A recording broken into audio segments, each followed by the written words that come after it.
Hello दोस्तों, स्वागत है आपका आपके पसंदीदा यूट्यूब प्लेटफॉर्म नोट्सबुक आईएएस में। दोस्तों, आज हम लोग एक नए आर्टिकल का डिस्कशन करेंगे जो मुख्य रूप से आपके जीएस पेपर 1 या जीएस पेपर 3 में आप कोड कर सकते हैं, जो मेंस है उसमें। और यहाँ से प्रीलिम्स फैक्ट जो है वो आएगा ही आएगा, यानी मैप बेस्ड क्वेश्चन जो है यहाँ से आ सकता है। ठीक है, तो मैप बेस्ड क्वेश्चन के लिए इम्पोर्टेंट रहेगा ये आज का जो आर्टिकल है। तो आर्टिकल डिस्कशन करने से पहले, जैसे आपको पता भी होगा कि भारत में आईपीएल कैसे कराई जाती है, आईपीएल कैसे होता होता है क्रिकेट में। ठीक है, तो उसी से संबंधित है थोड़ा सा। और थोड़ा सा जो है, जो धीरे धीरे गवर्नमेंट जो है अब नकाब कस कर रही है, जैसे नीरव मोदी हो गए, या फिर से आप देख पा रहे होंगे ये ललित मोदी जी को। ठीक है, ये ऐसे ऐसे महानुभाव हैं जो क्या थे पहले पहले ये आईपीएल के प्रमुख रह चुके हैं। अब समझिए, जो व्यक्ति आईपीएल का प्रमुख रह चुका हो उसके पास पैसा आमदनी की कमी नहीं होगी। ठीक है, तो दो कारणों से भारत से भागेगा। एक तो टैक्स इरेजन हुआ हो, टैक्स की चोरी करके। दूसरा, जो बोरोइंग किया हो, या मुख्य रूप से देखा जाए जो चीज़ कर्ज लिया हो, डेब्ट हो, उसको लेके वो क्या हो गया, रफू चक्कर हो गया, भाग गया। ठीक है, यहाँ पे भारत में बहुत अधिकतर जो मजदूर हैं, श्रमिक हैं, दिन भर दिन रात मेहनत करते हैं, तब दो वक्त की रोटी मिलती है। जैसे आप देखे भी होंगे, वर्ल्ड हंगर इंडेक्स में भारत में अभी भी भूखमरी, निर्धनता या कितने अभी भी हाई लेवल पे है। अगर वर्ल्ड हंगर मुख्य रूप से रिपोर्ट अगर देखा जाए तो उसमें भी आप देख पा रहे होंगे, वैसे ग्लोबल हंगर इंडेक्स में। इससे यह पता लग रहा है कि अभी भी हमारी जो जीविका है मुख्य रूप से, या जो निर्धनता हो गई, सामाजिक कल्याण से संबंधित जितनी भी यह योजनाएं चलाई जा रही हैं, उसके बावजूद भी अभी हमारे वहाँ गरीबी, या मुख्य रूप से देखा जाए भुखमरी, अभी भी। हाँ, वो डेटा अलग है कि संतुष्ट करने वाला है, धीरे धीरे संतुष्टि की तरफ चला जा रहा है, यानी धीरे धीरे सही हो रहा है, ऐसा सही है। लेकिन ऐसा नहीं कि पूर्णतः समाप्त हो गया है। ठीक है, तो और ये लोग हैं, जैसे इनके जैसे महानुभाव लोग, इनको आप देखेंगे तो जल्द से या आसानी से इनको जो है पैसा मिल सकता है कहीं से। और असल में अगर देखा जाए तो असल में जो अच्छा कांड जो होता है, जो पैसे को लेके भगना हो गया, या जो बहुत बड़े से अब बड़े जो अपराध हो गए, उनमें इन बड़े लोगों का ही हाथ होता है, छोटे लोगों का हाथ कम होता है। क्यों? क्योंकि उसको सबसे पहले तो रोटी कपड़ा मकान से पहले मतलब है, उसके बाद वो देख सोचेगा आगे की बात। लेकिन ये लोग सोच लिए रहेंगे, अब केवल इनको वही चोरी सोचना है, और कुछ काम नहीं है इनके पास। ठीक है, तो यह न जाने कितने लोगों के लिए, जो बैंक में आप देखे होंगे, अभी बैंक में आप चले जाइए लोन लेने के लिए, तो ये अगर आप सामान्य व्यक्ति हैं तो जल्द से आपको लोन प्रोवाइड नहीं होगा। वो अलग बात है कि प्रधानमंत्री जनधन खाता योजना, या वो अलग बात है कि पीएलआई स्कीम है। ठीक है, वो अलग चीज़ है, जो लैंडिंग स्कीम है या स्मॉल फाइनेंस बैंक के तहत जो दिया जाता है, वो अलग चीज़ है। उसके बावजूद भी आप जाएंगे, अगर एक आप नॉर्मल व्यक्ति हैं और आप चले जाएंगे बैंक में ऋण लेने के लिए, डेप्ट लेने के लिए, उधार लेने के लिए बैंक के पास, आपके पास पूरे डॉक्यूमेंट होने के बावजूद भी तुरंत आपको लोन प्रोवाइड नहीं होगी। यानी जस्ट टाइम जो जिसको कहा जाता है समय, समय अवधि, यहीं पे गैप दिखाई देगा आपको। इतनी सारी योजनाएं होने के बावजूद भी यहाँ पे ही आपको गैप दिखाई देगा। बैंक आप सबसे पहले किसको देगा, प्रायोरिटी किसको देगा? जो सबसे ऊंचे लेवल के लोग हैं, जिनकी इनकम ज़्यादा है, उनको प्रायोरिटी देगा। लेकिन एक सामान्य व्यक्ति हो, कृषक हो, वह अगर जाएगा तो उसको प्रायोरिटी, यह नहीं कह रहा हूँ कि जो लैंडिंग स्कीम है उसके तहत मिलती नहीं है, मिलती है। लेकिन आप ये सच्चाई जानते होंगे कि अगर आप जाएं बैंकों में, अगर आप एक सामान्य व्यक्ति हैं, तो आपको अगर बाय द वे अगर लोन दे भी दिया गया, तो उसके लिए आपको पहले दो चार जगह तो पहले एजेंट के रूप में किसी न किसी को वैसे रखना, उसका उस व्यक्ति से उस तीसरे व्यक्ति का लिंक कहीं ना कहीं बैंक से है। और दूसरा कि जो दिया भी जाएगा उसके लिए भी आपको 3 दिन 4 दिन या नंबर ऑफ डेज जो है बैंक के चक्कर लगाने पड़ेंगे, तब जाके आपको मिलेगा वो डेप्ट। ऐसा नहीं कि वो डेप्ट आप लेकर भग जा रहे हैं, आपको देना है ईएमआई के रूप में, चाहे आप लिए हो चाहे किसी रूप में लिए हो, लेकिन आपको नहीं मिलेगा अगर आप सामान्य व्यक्ति हैं।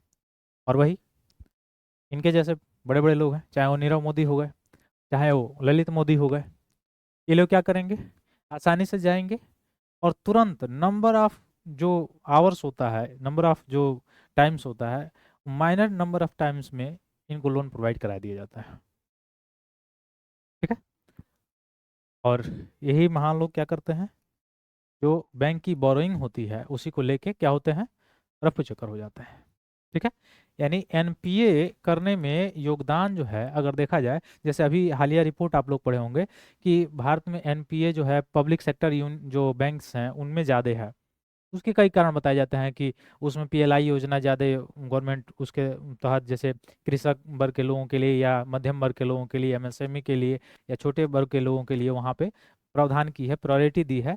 इसलिए वहाँ पे मुख्य रूप से ऋण का जोखिम ज़्यादा है, और ऋण का जोखिम ज़्यादा होने के कारण एनपीए ज़्यादा हो रहा है।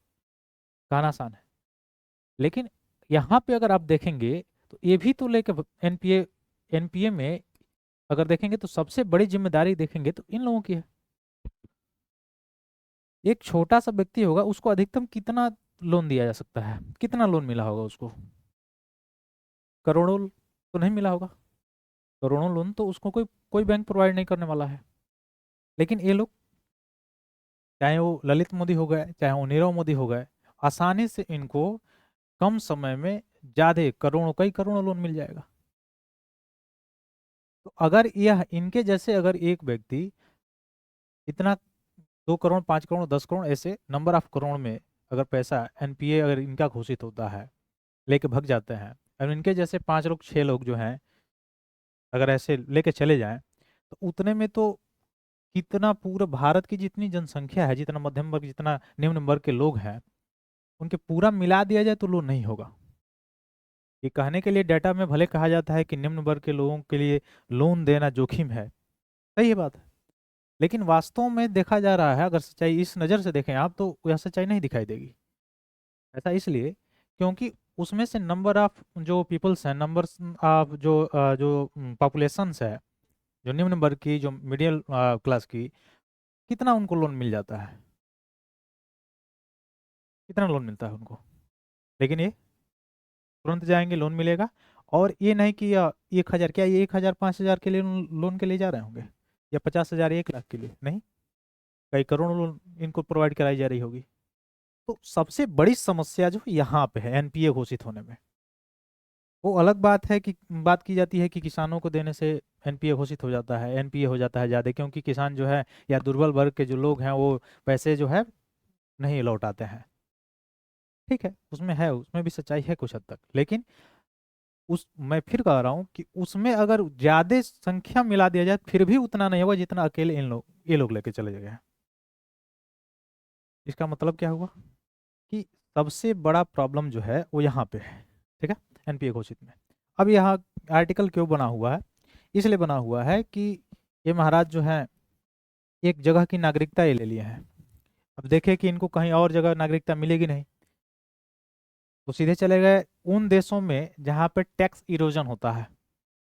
पढ़े होंगे आप, इकोनॉमिक्स में एक टर्म आता है टैक्स इरोजन, वहां पे चले गए।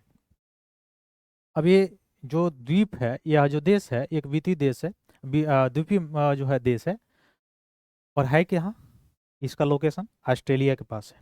ठीक है, ऑस्ट्रेलिया के पूर्व में यह द्वीप पड़ता है, कई द्वीपों का समूह है ये, जिसका नाम क्या है, बनातू। तो इनको कहीं से नहीं मिला जब नागरिकता, तो ये बनातू के जाके नागरिकता ले ली। अब वनातु कैसा है, तो एक ऐसा द्वीपीय देश है जो मुख्य रूप से इसकी इकोनॉमिक टूरिज्म से ही चलती है। टूरिज्म नहीं जाएगा, इसकी इकोनॉमिक ठप हो जाएगी। पूर्णतः इसकी इकोनॉमी किससे चलती है, टूरिज्म से चलती है। तो ये जो वनातु जो कंट्री है, यह कैसा है, द्वीपीय देश है। अभी हम लोग इसके लोकेशन बेस्ड क्वेश्चन जो आता है उस पर भी हम लोग चर्चा करेंगे कि लोकेशन इसका है कहाँ पे, और उससे संबंधित अगर ऑस्ट्रेलिया के पूर्व में है तो ऑस्ट्रेलिया भी पढ़ना हमारे लिए इंपॉर्टेंट हो जाता है एग्जाम्स के लिए। ठीक है, तो वहाँ पे हम लोग चर्चा करेंगे। लेकिन अब यह व्यक्ति जब वनातु का नागरिकता ले लिया, तो आपने आर्टिकल भाग 2 में, संविधान भाग 2 में आप पढ़े होंगे, आर्टिकल 5 से लेके 11 तक, यानी अनुच्छेद 5 से लेके अनुच्छेद 11 तक नागरिकता का प्रावधान उसमें है। कैसे नागरिकता किसी व्यक्ति की समाप्त हो सकती है और कैसे किसी को नागरिकता मिल सकता है। अब उसके अकॉर्डिंग क्या है कि अगर कोई व्यक्ति स्वेच्छा से किसी दूसरे देश की नागरिकता को ग्रहण कर लेता है तो ऑटोमेटिकली इस देश की नागरिकता क्या हो जाती है, समाप्त हो जाती है। ऑटोमेटिकली इस देश की नागरिकता जो होगी वो क्या हो जाएगी, समाप्त होगी। और जब समाप्त हो गई और वो व्यक्ति जब दूसरे देश का नागरिक बन गया तो उसको सीधी सी बात है कि हमारे वहाँ की जो एजेंसीज हैं वो उसको गिरफ्तार नहीं कर सकती जब तक कि वहाँ की गवर्नमेंट से तालमेल ना हो। तो ये महाराज पैसा लेके जो है, देखिए आईपीएल प्रमुख भी रहा है। अब सोचिए कि जो व्यक्ति आईपीएल प्रमुख रहा है वह व्यक्ति कितना ज़्यादा जो है भ्रष्टाचार किया होगा इसमें, कि उसके डर से क्या है दूसरे देश में जाके भगा, भागने के बाद बहुत दिनों के बाद आज जाके वनातू में क्या कर लिया है, नागरिकता ले लिया, सिटीजनशिप ले लिया। तो इसी से रिलेटेड था गवर्नमेंट। हाँ, इसके लिए कई ठो अभी बीच में आप लोग देखा होगा कि बहुत सारे एक्ट जो है पारित हो रहा है, और भी थोड़ा सा आरबीआई कुछ नॉर्म्स को, लोन्स देने वाले जो नॉर्म्स है उसको थोड़ा सा मजबूत किया है बीच में। और भी अगर रिफॉर्म्स देखेंगे तो उसमें भी कुछ रिफॉर्म किया, जैसे बेसल नॉर्म्स को भी अपनाया गया था उसमें, आपने देखा होगा Basel first, Basel second, Basel third जो हुआ था, ठीक है। तो वो सारी चीज़ें हैं। देखिए तो लोकेशन बेस अगर देखा जाए तो यहाँ इसका लोकेशन देखिए, ये है बनातू आपका, यही इसी बनातू में इसने जाके शरण लिया है और इसी बनातू में नागरिकता ली गई है, ठीक है। किसके द्वारा, ललित मोदी जी के द्वारा। तो वनातू ये जगह है कहाँ पे, ऑस्ट्रेलिया के पूर्व में पड़ता है। और यहाँ पे आपको याद होगा एक क्या है, great barrier reef, great barrier reef जो ऑस्ट्रेलिया के उत्तर पूर्व में है, ठीक है। अब ये पापुआ न्यू गिनी है, ठीक। और ये क्या है, सोलोमन आइसलैंड है। तो ये आइसलैंड जो है ये द्वीपीय देश है। मुख्य रूप से देखेंगे तो यहाँ पे एक फ्रांस का द्वीप है जिसका नाम है कैलेडोनिया। तो फ्रांस का द्वीप है जिसका नाम है कैलेडोनिया, और इसके नीचे आप देखेंगे तो ये न्यूजीलैंड है, ये ऑस्ट्रेलिया है। तो ऑस्ट्रेलिया के पूर्व में पड़ता है वनातू, यहीं पे नागरिकता मिली हुई है। तो यहाँ से बस यही आपको क्वेश्चन पूछेगा, फिजी के किधर है, फिजी के पश्चिम है और ऑस्ट्रेलिया के पूर्व में है। और द्वीपीय देश है, कई द्वीपों का समूह है इसमें। अब यहाँ से इम्पोर्टेंट क्या है, इम्पोर्टेंट पहले हम लोग देखेंगे कि यहाँ पे जो कोरल रीफ है वो क्या होता है, ठीक है। मूंगों से बना हुआ सबसे बड़ा जो प्रवाल भित्ति जो है वो कहाँ पे है, ऑस्ट्रेलिया के उत्तर पूर्व में पाया जाता है। ये आपसे पूछा जा सकता है, यहाँ पे पाया जाता है। अब यहाँ पे अगर आप जाएंगे तो कौन कौन सारी चीज़ें ऑस्ट्रेलिया से संबंधित अगर आपको याद रखना हो तो क्या रखेंगे, ऑस्ट्रेलिया में टोटल स्टेट्स आप देखेंगे तो देख लेंगे 1 2 3 4 5, ठीक है। तो टोटल जो है वह 6, यानी ऑस्ट्रेलिया महाद्वीप में टोटल 6 देश हैं, 6 राज्य हैं इसके। इसमें कौन कौन से हैं, इधर आप देखेंगे तो वेस्ट ऑस्ट्रेलिया होगा, उसके बाद से इसके ऊपर देखेंगे तो नॉर्दर्न टेरिटरी है, नीचे है साउदर्न टेरिटरी है, उसके बाद से क्वींसलैंड है, और नीचे जाएंगे तो न्यू साउथ वेल्स है, उसके बाद से उसके नीचे जाएंगे तो विक्टोरिया है, ठीक है। तो यह 6 जो है स्टेट्स हैं किसके, ऑस्ट्रेलिया के। तो ऑस्ट्रेलिया में 6 स्टेट्स हैं। अब इसमें से कुछ महत्वपूर्ण जो चीज़ें हैं उसको हम लोग देखेंगे। डेली नदी आपसे पूछ सकता है, डेली नदी किस ऑस्ट्रेलिया के किस राज्य में है, तो नॉर्दर्न टेरिटरी में है, ठीक है। फिर यहाँ से क्वेश्चन आ सकता है जो तनामी डिजर्ट, तनामी डिजर्ट कहाँ पड़ता है, ऑस्ट्रेलिया में पड़ता है, और ऑस्ट्रेलिया के उत्तरी हिस्से में, यानी जो उसका उत्तरी जो राज्य है जिसका नाम है नॉर्दर्न टेरिटरी, वहाँ पे पड़ता है तनामी डिजर्ट, ठीक है। उसके बाद से एक प्लेट्यू है, एक प्रायद्वीप है जिसका नाम है किम्बरेली प्लेटू, ठीक है। किम्बरेली जो प्रायद्वीप है वो कहाँ पड़ता है, तो ऑस्ट्रेलिया का जो पश्चिमी भाग है, हालांकि उत्तर पश्चिमी जो भाग है वहाँ पड़ता है इंडियन ओशन में, ठीक है। ये प्रायद्वीप है, 3 ओर से जल से घिरा हुआ है, ठीक। उसके बाद से जो आपसे पूछा सकता है गिब्सन जो डिजर्ट है वो कहाँ पड़ता है, तो गिब्सन डिजर्ट कहाँ पड़ता है, ऑस्ट्रेलिया के पश्चिमी भाग में, यानी वेस्टर्न ऑस्ट्रेलिया में पड़ता है। फिर ग्रेट विक्टोरिया डिजर्ट भी इधर पश्चिमी पड़ता है। अब वेस्टर्न ऑस्ट्रेलिया की जो राजधानी है वो कहाँ है, पर्थ है। वेस्टर्न जो ऑस्ट्रेलिया है उसकी राजधानी कहाँ है, पर्थ है। और नॉर्दर्न टेरिटरी का राजधानी कहाँ है, डार्विन है। तो याद रखिएगा नॉर्दर्न जो टेरिटरी है इसकी जो राज्य है उसकी राजधानी कहाँ है, डार्विन है। फिर साउदर्न ऑस्ट्रेलिया की राजधानी कहाँ पे है, तो एडलेडी है, ठीक है, एडलेडी है, ठीक। उसके बाद से क्वींसलैंड की जो राजधानी अगर पूछा जाएगा तो इसकी राजधानी 3 जगह है, एक कैर्न्स, एक टाउन्सविले, और एक है ब्रिस्बेन, ठीक है। 3 जगह इसकी राजधानी। फिर न्यू साउथ वेल्स की राजधानी 2 जगह है, एक न्यू कैस्ट है, एक सिडनी है, ठीक ना। और विक्टोरिया की जो राजधानी है इसमें वो गेलोंग है या मेलबर्न है, ठीक है, मेलबर्न या गेलोन है, ठीक। और एक है यहाँ पे आप जाएंगे तो तास्मानिया, यहाँ पे है, यही एक यह सी है जिसका नाम है तास्मानिया सी। और बास स्टेट्स के द्वारा, बास जल संधि के द्वारा तास्मानिया जो है वह मुख्य रूप से पैसिफिक सी को किससे जोड़ता है, इंडियन ओशन से पैसिफिक सी को ये जोड़ता है। कौन सा जल संधि, बास जल संधि। और तास्मानिया को अलग करता है ऑस्ट्रेलिया से, विक्टोरिया से, ठीक है। अब यहाँ पे कौन कौन से डिजर्ट हम लोगों ने पढ़ा, थोड़ा सा हम लोग देख लेंगे फिर से। Gibson Desert, Great Victoria Desert पश्चिमी भाग में है। फिर टनामी डिजर्ट देखा जाए तो उत्तरी भाग में है। फिर सिम्पसन डिजर्ट, सिम्पसन डिजर्ट यह कहाँ पे है, यह सिम्पसन मुख्य रूप से जो डिजर्ट है यह दोनों टेरिटरी में पड़ता है, यानी नॉर्दर्न टेरिटरी और साउदर्न ऑस्ट्रेलिया दोनों भागों में पड़ता है इसके। और फिर है ग्रेट आर्टेसियन बेसिन यहाँ पे। अब यहाँ से ये तो हो गया आपका डिजर्ट, कौन कौन सा desert, Gibson Desert, Great Victoria Desert, उसके बाद से तनामी डिजर्ट और उसके बाद से सिम्पसन डिजर्ट। 4 डिजर्ट यहाँ पे हम लोगों ने देखा। उसके बाद से अगर देखा जाए यहाँ पे एक पर्वत श्रृंखला है जो ऑस्ट्रेलिया के पूर्व भाग में आपको दिखाई दे रहा होगा, great dividing range. Great dividing range जो है वो कहाँ है, ऑस्ट्रेलिया के पूर्वी भाग में। और कौन कौन से ऑस्ट्रेलिया के राज्य में है, तो क्वींसलैंड और न्यू साउथ वेल्स जो राज्य है ऑस्ट्रेलिया का, वहां में फैला हुआ है ग्रेट डिवाइडिंग रेंज, ठीक है। तो ये पर्वत है जो मुख्य रूप से किधर है, ऑस्ट्रेलिया के पूर्वी भागों में पाया जाता है। फिर उसके बाद से जो ऑस्ट्रेलिया में जो नदी है उसको याद रखेंगे हम लोग। नदी में जो न्यू साउथ वेल्स वाला जो राजधानी है उसमें 3 नदियां आपको दिखाई देंगी, एक तो डार्लिंग नदी, एक लाचलन नदी और एक मुर्रे नदी। तो आपसे पूछा जा सकता है मुर्रे नदी निम्न में से किस देश में बहती है, तो ऑस्ट्रेलिया में। ऑस्ट्रेलिया में किस राज्य में, तो ऑस्ट्रेलिया का न्यू साउथ वेल्स जो राज्य है वहां पे बहती है। कौन 3 नदियां बहती हैं, तो डार्लिंग नदी, फिर लैचलान नदी, फिर उसके बाद से मुर्रे नदी। तो मुर्रे नदी, लैचलान नदी और डार्लिंग नदी ये कहाँ पे है, ऑस्ट्रेलिया में पूर्वी भाग में है, न्यू साउथ वेल्स वाला जो राज्य है वहां पे है। फिर बास स्टेट्स आपसे पूछेगा, बास स्टेट किसको किसको जोड़ता है, तो पैसिफिक ओशन को, यानी तास्मानिया सी है पैसिफिक ओशन में, उसको जोड़ता है इंडियन ओशन से, ठीक है। फिर उसके बाद से आप देखेंगे कि यह जो तीनों नदी है वो यहाँ पे जाके कहाँ पे गिर रही हैं, वह गिर रही है यहाँ पे, यानी मुख्य रूप से देखा जाए तो इंडियन ओशन में गिर रही है, ठीक है। उसके बाद से आपसे पूछा जा सकता है जो एक ग्रेट डिवाइडिंग रेंज है इसमें सबसे ऊंचा जो पर्वत है उसका नाम क्या है, उसका नाम है माउंट कोसिस्को, ठीक है, माउंट कोसिस्को। या इसकी ऊंचाई कितनी है, लगभग 2228 मीटर इसकी ऊंचाई है, ठीक है। तो यहाँ से एक क्वेश्चन आ सकता है। फिर आपसे पूछा जा सकता है कि गल्फ ऑफ कारपेंटेरिया कहाँ पे है, गल्फ ऑफ कारपेंटेरिया कहाँ पे है, तो गल्फ ऑफ कारपेंटेरिया आप ऑस्ट्रेलिया के उत्तरी भाग में और मुख्य रूप से 2 राज्यों से होते हुए है, एक नॉर्दर्न टेरिटरी और एक क्वींसलैंड, इन दोनों को मिला के है। यहाँ पे है गल्फ खाड़ी जिसको कहा जाता है। कारपेंटेरिया की खाड़ी कहाँ पे है, ऑस्ट्रेलिया में है, ठीक है, याद रखिए ऑस्ट्रेलिया के उत्तरी भाग में है कारपेंटेरिया की खाड़ी या गल्फ ऑफ कारपेंटेरिया। तो हम लोगों ने अभी देखा कि इसके पश्चिम वाले भाग में इंडियन ओशन है, पूर्व वाले भाग में पैसिफिक सी है, पैसिफिक ओशन है। उसके बाद से अगर देखा जाए इधर उत्तर पूर्व में कोरल सी है, जहाँ पे कोरल मूंगे की द्वीप पे पाए जाते हैं, ये सारी चीजें हैं सबसे विश्व में सबसे ज्यादा।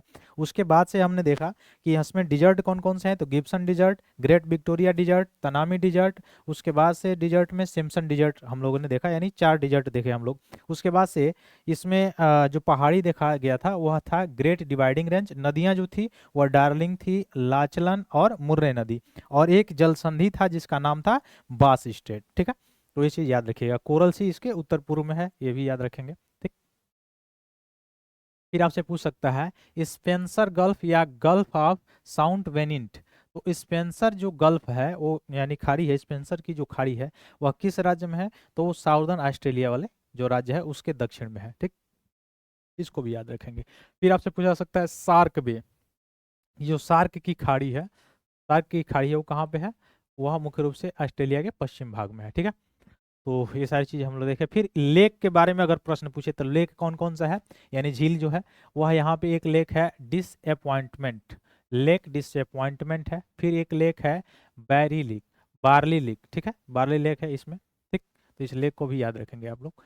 और यहाँ पे एक पेंसुला है, आप दिखाई दे रहे हैं होगा आपको, ये वाला जो जो भाग है ये इधर से भी जल से घिरा हुआ है, इधर से भी और उधर से भी, यानी ऐसा भूभाग जो 3 ओर से कहाँ से जल से घिरा हुआ उसको क्या कहते हैं, प्रायद्वीप कहते हैं। तो ये प्रायद्वीप है, जैसे भारत में प्रायद्वीप है दक्षिण भारत वाला, तो ठीक यहाँ पे जो प्रायद्वीप है इस प्रायद्वीप का क्या नाम है, और ये कहाँ पे पड़ता है, तो क्वींसलैंड में, क्वींसलैंड में एक प्रायद्वीप पड़ता है जिस प्रायद्वीप का जिस क्या नाम है मुख्य रूप से केप यार्क पेंसुला, ठीक है, तो याद रखिएगा केप यार्क पेंसुला जो है, यानी केप यार्क जो प्रायद्वीप है वो कहाँ पे पड़ता है, किस राज्य में, तो ऑस्ट्रेलिया के क्वींसलैंड के उत्तरी भाग में पड़ता है। और ऑस्ट्रेलिया में यहाँ पे कौन कौन सा सीमा लगाता है, तो एक एक तरफ है गल्फ ऑफ कारपेंटेरिया, एक तरफ है कोरल रीफ और एक तरफ है इंडियन ओशन। ठीक है, तो ये तीन ओर से जल से घिरा हुआ है और एक प्रायद्वीपीय भाग है, किसका है, तो ऑस्ट्रेलिया के उत्तरी भाग, यानी ऑस्ट्रेलिया का एक राज्य है जिसका नाम है क्वींसलैंड, उसी में ये प्रायद्वीप पड़ता है जिसका नाम है केप यार्क पेंसुला। ठीक है, तो याद रहेगा आपको।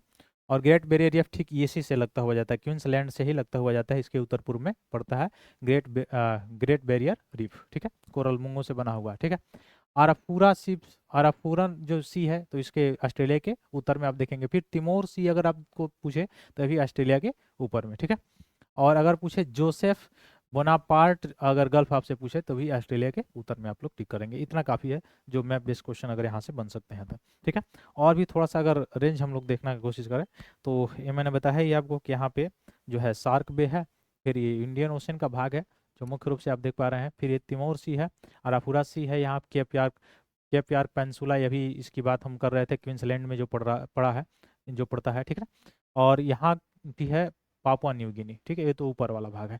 ठीक है, और ये है पैसिफिक ओशन और कोरल सी है। फिर आप देख सकते हैं सिडनी है, सिडनी ऑस्ट्रेलिया में पड़ता है इधर। और किस राज्य की राजधानी है मुख्यतः, तो आप देख पा रहे होंगे न्यू साउथ वेल्स जो है उसी की। डार्लिंग नदी, मुर्रे नदी, ये सब पूछेगा आपसे तो बताइएगा कहाँ पे है, तो ये है ऑस्ट्रेलिया का जो आप देख रहे होंगे कौन सा, न्यू साउथ वेल्स जो राज्य है वहाँ पे पड़ता है। ठीक है, और तस्मानिया तस्मानिया तस्मान सागर कहाँ पे है, तो तस्मानिया का वो जो पूर्वी भाग है वहाँ पे है। बास स्टेट आपसे पूछा जा सकता है कहाँ पे है। ठीक है, तो ये सारी चीज़। फिर ग्रेट डिवाइडिंग रेंज आपसे पूछा जा सकता है। फिर आपसे ये पूछा जा सकता है नूलार बार जो प्लेन है वो कहाँ पे है, तो नूलार बार प्लेन जो है वो कहाँ पे है, वो ऑस्ट्रेलिया के दक्षिणी भाग में है, यानी वेस्टर्न जो है पार्ट है उसके दक्षिणी भाग में। ठीक, अब बनातू के बारे में थोड़ा सा हम लोग देखेंगे और थोड़ा सा। बनातू जो है ऑस्ट्रेलिया कहाँ पड़ रहा था, पूर्व में पड़ रहा था, और न्यूजीलैंड के उत्तर पड़ रहा था। ठीक ना, उसके बाद से हम लोग देखे थे, उसके बाद से हम लोगों के द्वारा देखा गया था कि यह जो फिजी है इसके किधर पड़ रहा था, पश्चिम में पड़ रहा था। ठीक, कौन सा देश, वनातू। और वनातू कैसा देश है, द्वीपीय देश है। और यहाँ मुख्य रूप से इसके यहाँ अर्थव्यवस्था कैसे चलता है, तो अर्थव्यवस्था इसका केवल टूरिज्म से चलता है, ज़्यादा से ज़्यादा इसकी अर्थव्यवस्था जो है टूरिज्म से चलता है। ठीक, इसको याद रखिएगा, इससे ज़्यादा इसमें और कुछ याद रखने वाला जो चीज़ है वो नहीं है। ठीक है, तो ये आप देख पा रहे होंगे पापुआ न्यू गिनी है, या पोर्ट मॉरिस भी पूछा जा सकता है आपसे, ये है कोरल सी आइसलैंड है यहाँ पे ऑस्ट्रेलिया का, न्यू कैलेडोनिया यहाँ पे फ्रांस है, यही बनातू है। ठीक है, और यहाँ पे है फिजी। ठीक, यहाँ सोमावा है, ये सारी चीज़ें हैं। ठीक, चलते हैं हम लोग देखते हैं क्या क्या चीज़ें है वानुआतू के बारे में। भगोड़े पूर्व आईपीएल प्रमुख ललित मोदी ने लंदन स्थित भारतीय उच्चायोग में अपना पासपोर्ट जमा करने के लिए आवेदन किया है। और दक्षिण प्रशांत महासागर में स्थित है एक छोटा सा द्वीपीय देश जिसका नाम है वानुआतू, जो ऑस्ट्रेलिया के पश्चिम पड़ता है, वहाँ की नागरिकता इसने प्राप्त कर ली है, अभी मैंने बताया है। और यह दक्षिण प्रशांत महासागर में स्थित एक द्वीपीय देश है, 83 द्वीपों से बना हुआ, ये याद रखिएगा। जो वनातू जो है कि कितने द्वीप समूह है इसमें, 83 है, छोटे छोटे द्वीप हैं, इनको मिला के एक देश बना हुआ है, जिनमें से 65 पर ही लोग रहते हैं, बाकी पे लोग नहीं रहते हैं। यह द्वीप अनियमित वाई आकार में उत्तर से दक्षिण दिशा में लगभग 400 मील यानी 650 किलोमीटर तक फैला हुआ है, और ऑस्ट्रेलिया के पूर्व और न्यूजीलैंड के उत्तर में है। यह ऑस्ट्रेलिया और फिजी के बीच में स्थित है, मैंने अभी बताया, मैं बेस्ट क्वेश्चन जो लोकेशन था उसमें हमने बताया इसको। अब इसमें अगर देखा जाए द्वीपों की विशेषता क्या है, कि राहत ऊबड़ खाबड़ पहाड़ और ऊंचे पठारों से लेकर लुढ़कती पहाड़ियाँ और निचले पठारों तक, ये सारी चीज़ें इसमें पाई जाती हैं। या इसमें बहुत सारे सक्रिय ज्वालामुखी जो भी पाए जाते हैं, जिसमें माउंट यासुर भी शामिल है, या फिर से सबसे सुलभ सक्रिय ज्वालामुखियों से एक जो है माउंट यासुर, ये यहीं पे पाया जाता है, जो कहाँ पे पड़ता है, ऑस्ट्रेलिया के, आप देख पा रहे थे पूर्व में पड़ रहा है। ठीक है, इसकी राजधानी अगर देखा जाए, इसकी राजधानी और सबसे बड़ा शहर जो है पोर्ट विला है, जो इफेट द्वीप पर स्थित है। ठीक है, इसकी राजधानी किस द्वीप पर है, इफेट द्वीप पे। और हमने बताया कि इस टोटल कितने द्वीपों का जो है समूह है, तो ये 83 द्वीपों का समूह है, जिसमें से 65 पर ही आबादी पाई जाती है, बाकी पे नहीं पाई जाती है। फिर इसकी मुद्रा जो है बातू बानुअतु की मुद्रा है। ठीक है, बातू जो है वो बानुअतु की क्या है, मुद्रा है। और 94% जनसंख्या स्वदेशी मलानेशियाई जनसंख्या यहाँ पे पाई जाती है। और गणराज्य की राष्ट्रीय भाषा जो है बिस्लामा है, जो क्रियोल तरह की भाषा है एक प्रकार का। आधिकारिक भाषा इसमें कौन कौन सा है? बिस्लामा है, अंग्रेजी और फ्रेंच, ये 3 भाषाएं वहाँ आधिकारिक है। सरकार जो है संसदीय लोकतांत्रिक सरकार है, और इसकी स्वतंत्रता 30 जुलाई 1980 को ये स्वतंत्र हुआ था। तो अर्थव्यवस्था मैंने बताया है कि पर्यटन, कृषि, मछली पकड़ना, ये सारी चीज़ें हैं इसकी अर्थव्यवस्था में।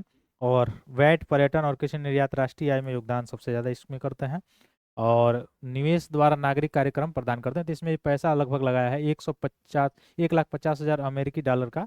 और पासपोर्ट सरकारी राजस्व का एक प्रमुख स्रोत है इसमें। पासपोर्ट जारी करता है पैसा लेके, ठीक है। तो 56 देशों में बिना वीजा के यात्रा भी आप कर सकते हैं। वनुआतु पासपोर्ट अगर किसी के पास है तो वो 56 देशों में बिना वीजा का भी क्या कर सकता है? यात्रा कर सकता है। ये सारी चीज़ें हैं इसकी।